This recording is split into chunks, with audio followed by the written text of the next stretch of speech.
ဒါကရောဗမအေလိုလဲကို သူ့နာမည်ကအင်နိုမီပြန်မကြိုက်တဲ့ IC ဆလိုလို့ခေါ်ပါတယ် မအေနိုမီကအဲ့မအေလိုကိုဘာလို့ပြန်မကြိုက်တာလဲကို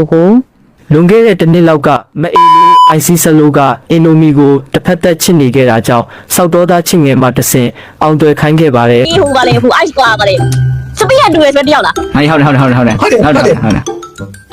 တော့တော့လာဘာလို့ Hey, I am candidate. Better be in your name. Hold on, let me be your kid. IC ဆလိုကသူ့ကိုယ်သူ Wow! Bro, why? I'm not saying. အိုးပတ်လေးရဖြစ်တယ်ဆိုပြီးသူ့ရဲ့အိုးကိုအင်နိုမီကိုထုတ်ကြွခဲ့ပါတယ်ဒါပေမဲ့သူ့ရဲ့အိုးကအင်မတန်မဲနေခဲ့တာကြောင့်မအေလိုအငင်းခံလိုက်ရပါတော့တယ် သူ့ရဲ့အိုးကတော်တော်မဲတာလားကို မအေလိုအိုးတင်မကဘူးစောက်အိုးပါမဲတာ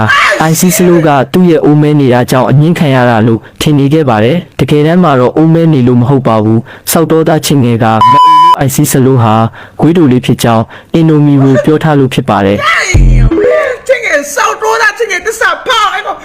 Thing is, this a power. Shit.